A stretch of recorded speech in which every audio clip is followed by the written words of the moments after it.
Sieyès era un devoto del poder delegado y de la representación. Era partidario de los conceptos del poder delegado y de la representación, que son conceptos sumamente importantes para el constitucionalismo. De hecho, nuestra constitución política de los Estados Unidos mexicanos establece que México será una república representativa. Uh-huh. Representativa. Esa es una característica que le agrega a la república, ¿no? Dice, es una república representativa. Y esto de representativo tiene un significado sumamente importante. ¿Por qué? Porque la representatividad implica una forma legítima de poder tomar las decisiones de carácter público, las decisiones de carácter estatal. Si consideramos que la soberanía es el poder del pueblo, entonces también tenemos que considerar que el pueblo es el que puede tomar esas decisiones de carácter estatal. Pero si el pueblo está integrado por muchos miembros, por muchas personas, si es una población muy grande, resulta difícil que el pueblo en gran número tome las decisiones de carácter estatal. Luego entonces se requiere de echar mano de la figura de la representación para que el pueblo nombre representantes por cada cierto número de ciudadanos o de personas o de pobladores, para que esos representantes tomen las decisiones en nombre de ese pueblo. Ajá. Y entonces es donde aparecen los conceptos de poder delegado y de representación, que repito, Sieyès era devoto de estos dos conceptos, ¿no? Era un devoto del poder delegado y de la representación, creía en el poder delegado y creía en la representación, era un fiel y seguidor de estos dos conceptos. ¿Por qué? Porque esto permitía que un Estado pudiera tener un funcionamiento adecuado a través de la representación. Pero vamos a ver qué era lo que decía el autor acerca del poder delegado y de la representación. Decía que la misión de los representantes no puede ser una enajenación. Este es un parámetro más concreto todavía acerca de la representación. No solamente se trata de una representación por la representación en sí, ¿no? No solamente se trata de que como somos muchos no podemos tomar las decisiones en bola porque somos muchos y no vamos a poder, vamos a nombrar representantes. No solamente es eso, hay requisitos y hay condiciones mínimas que los representantes deben de cumplir para poder llevar a cabo su función de representación, su misión de representación, de representar.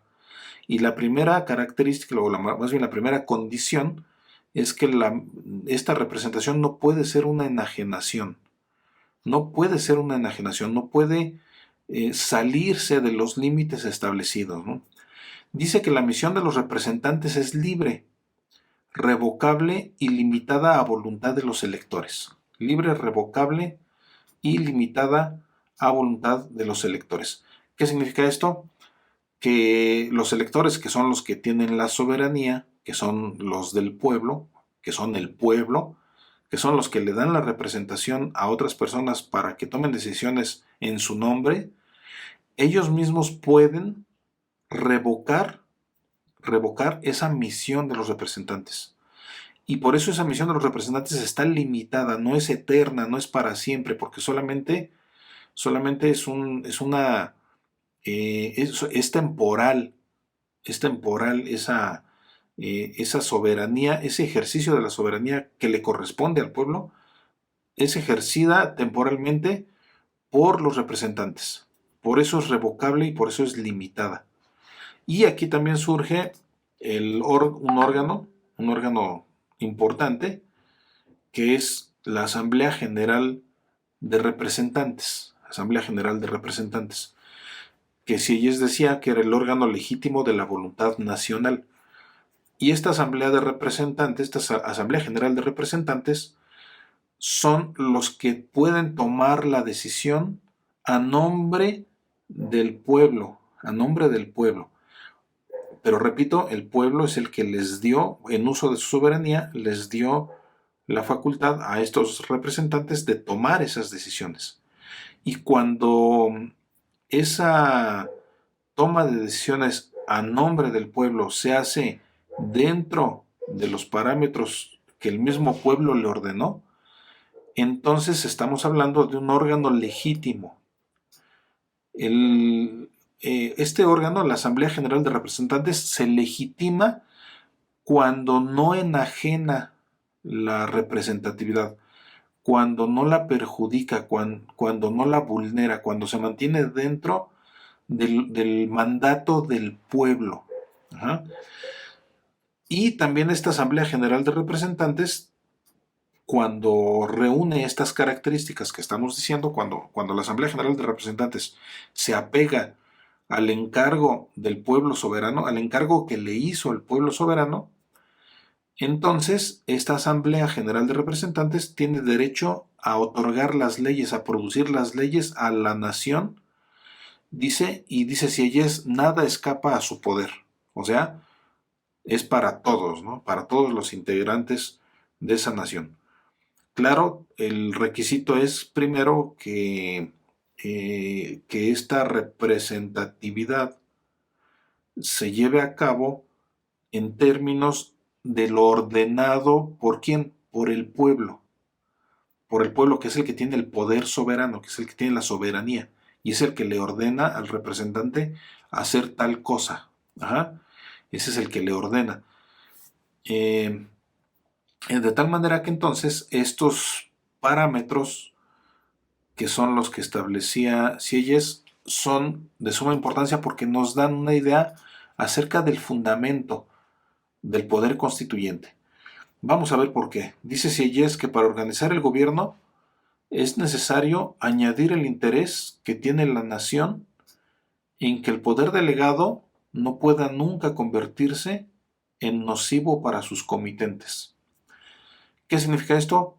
Que no pueden enajenar esa representatividad, que con ese poder que se les delegó no pueden perjudicar a los que les pidieron que hicieran tal cosa, ¿no? A los que les pidieron que los representaran. No pueden perjudicarlos, no pueden utilizar ese mismo poder delegado para perjudicar al que les otorgó, al que les delegó ese poder, o sea, al pueblo que es el soberano, ¿no? No pueden utilizarlo para eso.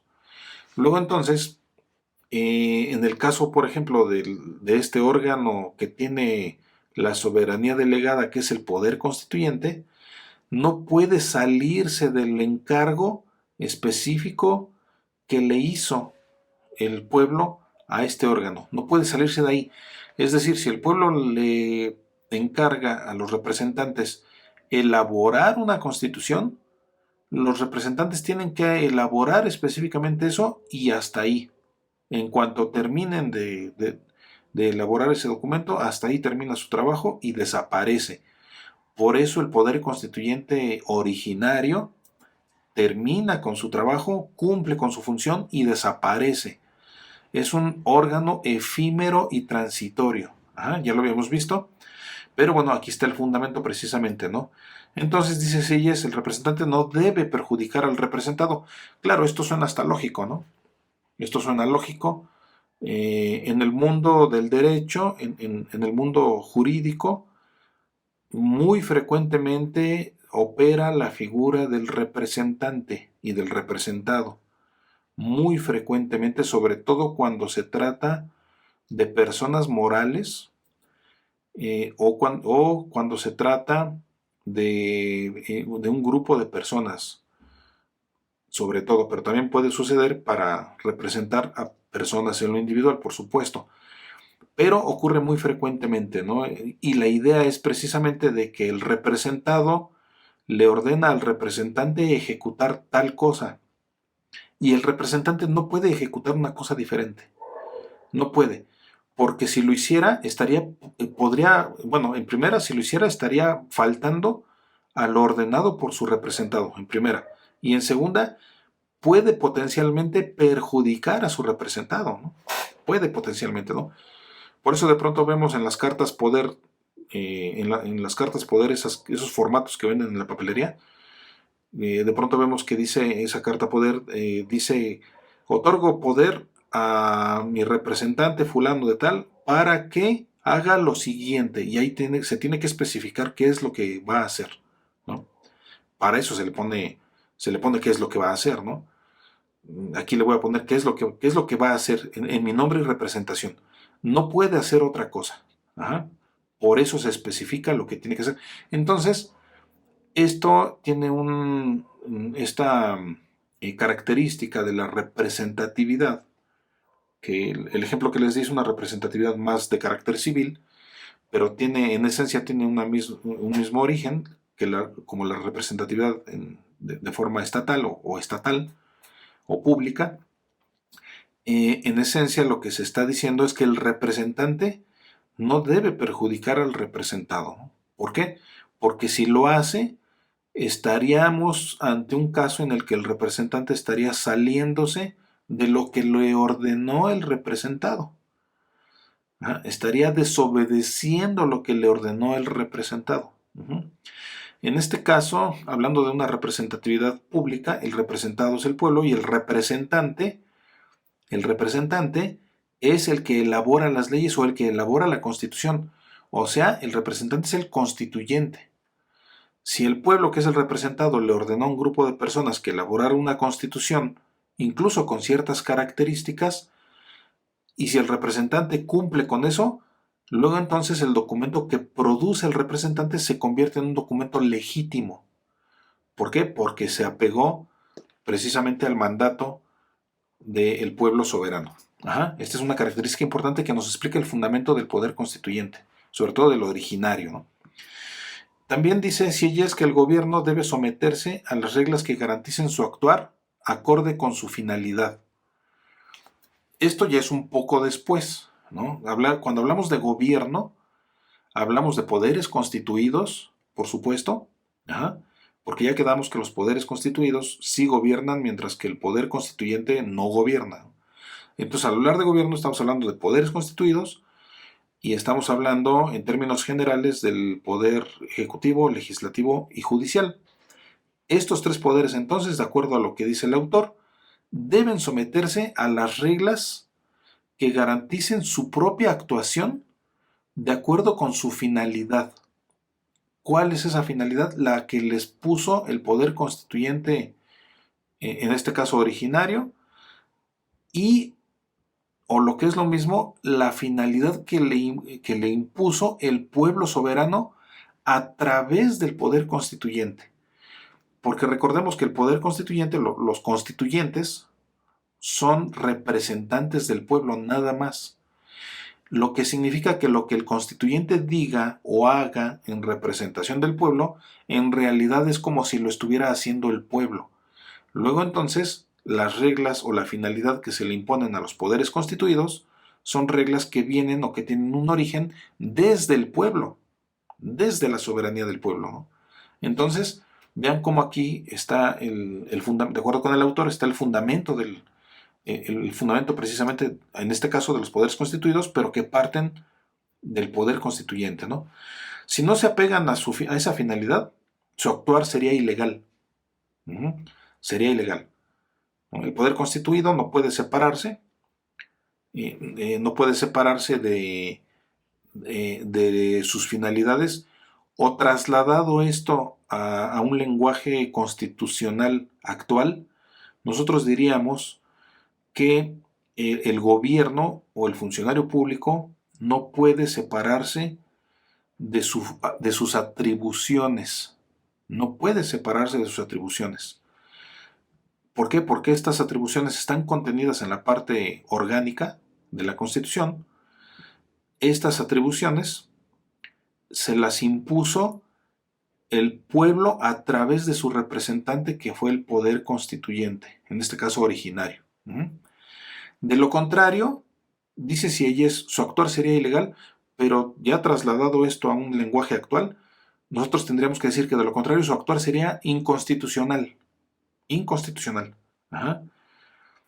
que es precisamente lo que quiso decir Sieyes, ¿no? Sería inconstitucional, sería ilegal. ¿Por qué? Porque no estaría pegándose precisamente a lo que establece la Constitución o las leyes, en el caso de que fueran las leyes, ¿no? Y el poder delegado no puede cambiar las condiciones de la delegación.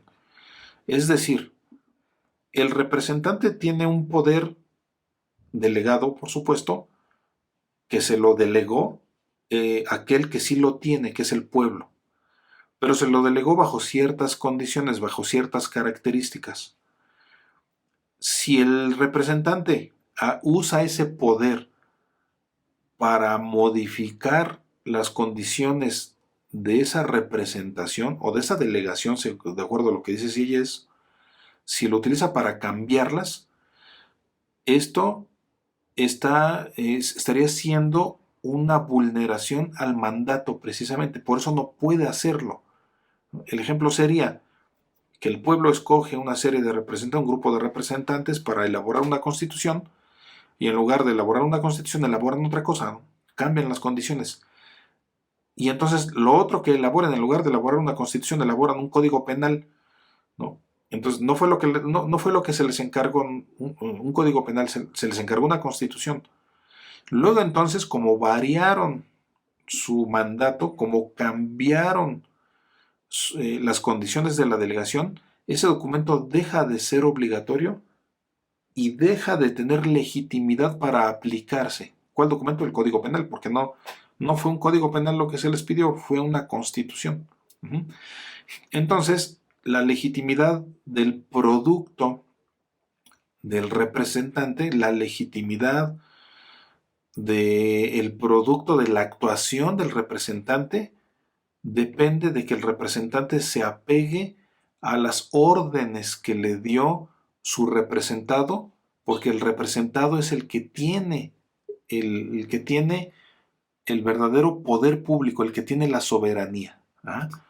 Esto es lo que dice Sieyes, y vean lo importante que es lo importante que son estas posturas de este autor con relación a lo que sucede incluso actualmente con la Constitución. Sigue diciendo que establecidos los órganos conforme a la voluntad de la nación, ¿no? Obviamente aquí estamos hablando de, cuando dice establecer los órganos conforme a la voluntad de la nación, estamos hablando de órganos de los poderes constituidos. ¿Ah? Ya los poderes constituidos. Establecidos estos poderes constituidos conforme a la voluntad de la nación, el ejercicio de sus facultades se someterá a la Constitución para legitimar el poder que detentan. Ajá. ¿Qué significa?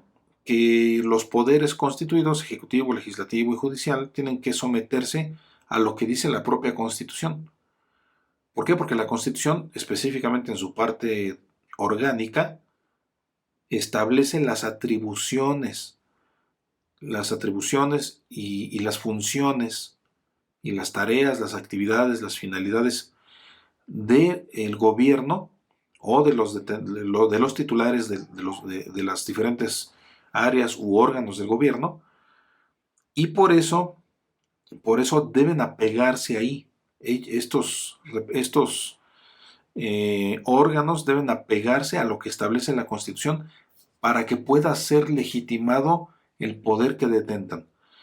De lo contrario, si los órganos constituidos cambian sus facultades, las ejercen de forma diferente a como lo establece la Constitución, luego entonces deja de tener legitimidad. Pierde su legitimidad. Este es el fundamento también, por supuesto, es el fundamento también del tema de la inconstitucionalidad de los actos, ¿no? Entonces, vean cómo este es el fundamento precisamente para tener en cuenta y comprender cuál es el origen o cuál es la razón de considerar como inconstitucional un acto o una resolución en su caso del gobierno, ¿no? Que es un tema precisamente del constitucionalismo. Dice Sieyes que el gobierno no ejerce un poder real más que en tanto es constitucional. Si su poder que ejerce no está apegado a la Constitución, constitucional significa apegado a la Constitución. Si el poder que ejerce no está apegado a la Constitución, es decir, no es constitucional, entonces no es un poder real. Dice Sieyès, no es un poder real. Ajá. ¿Por qué? Porque el verdadero poder o el real poder es aquel que se ejerce en apego a lo que establece la Constitución. ¿Por qué? Porque fue lo que el pueblo soberano ordenó a través del poder constituyente que estableciera en la Constitución. Ajá. Y si fue lo que el pueblo soberano ordenó, entonces sí, si se apega a eso, entonces sí es constitucional, pero si no se apega a lo que dice la Constitución, es como si desobedeciera lo que dice o lo que dijo en su momento el pueblo soberano. Ujú. La voluntad nacional, dice, no tiene necesidad más que de su realidad para ser siempre legal, porque es el origen de toda legalidad. Vean, a diferencia del gobierno, que si se desapega de lo establecido en la Constitución, el poder deja de ser real. A diferencia de esto, el pueblo soberano, o lo que es lo mismo la voluntad nacional, no tiene necesidad de, no tiene necesidad de que se apegue a nada para que sea legal. ¿Por qué? Porque el pueblo soberano, es el origen de toda la legalidad. El pueblo soberano es el origen. ¿Por qué? Porque tiene la soberanía. Y entonces, recordemos, cuando el poder constituyente permanente funciona, recordemos que el poder constituyente permanente, el poder constituyente originario, no tiene o no se apega a ninguna norma. No hay ninguna normatividad que le diga qué hacer. Hace lo que quiere. Ajá. Bueno, hace lo que quiere en términos de la teoría general, pero en términos de Sieyès, el poder constituyente originario hace lo que quiere el pueblo soberano, porque es el que le ordenó, el que le dio el mandato para elaborar a la Constitución. Entonces, ese pueblo soberano, ese pueblo soberano no tiene necesidad de apegarse a ninguna norma para poder considerar como legal su actuar. ¿Por qué? Porque el poder soberano, de ahí parte, precisamente de ese poder soberano, parte el origen de la legalidad. Ajá. Entonces, vean, este es el fundamento precisamente de ese constitucionalismo en relación con los poderes constituidos, que es una parte importante también del constitucionalismo, ¿no? Dice Sieyès, la nación soberana, dice, puede cambiar su constitución. Claro, si estamos hablando de que la soberanía es el poder supremo, ¿por qué? Porque soberanía proviene de super omnia y que significa sobre todo, significa que es un poder supremo sobre el cual no hay ningún otro.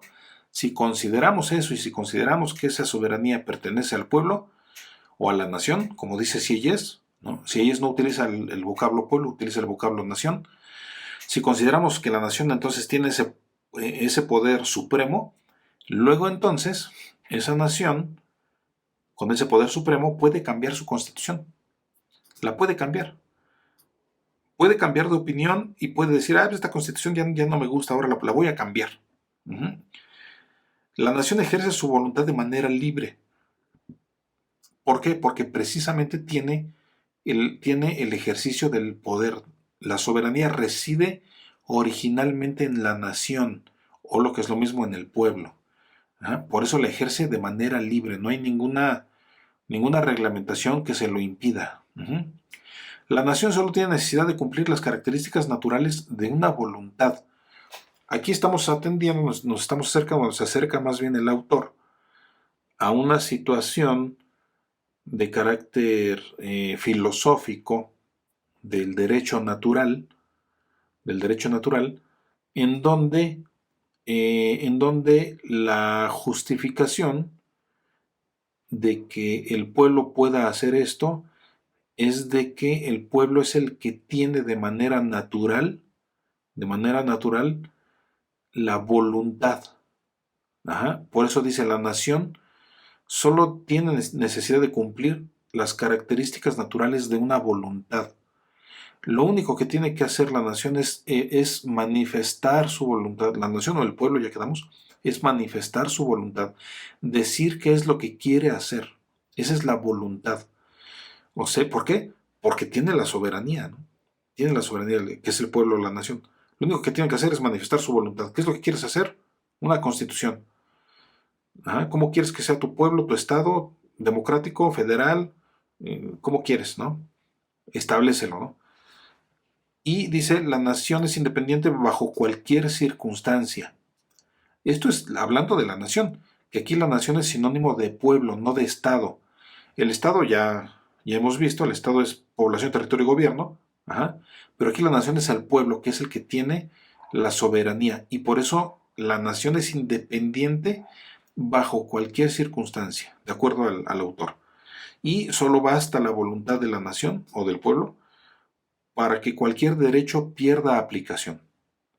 Claro, si la nación soberana puede cambiar su constitución, que es un documento fundamental, tranquilamente o sin presiones, sin ningún problema, puede hacer que algún derecho pierda aplicación. Solamente es necesario que exprese su voluntad. Es lo único que necesita. Expresar su voluntad, ejercer su voluntad, que es un requisito, digamos, natural, ¿no? Digamos, natural, que proviene del derecho natural, que el pueblo exprese su voluntad de manera libre para que se haga una modificación sustancial, no solo a las leyes, sino también en una perspectiva posible sobre su constitución, sobre la constitución precisamente.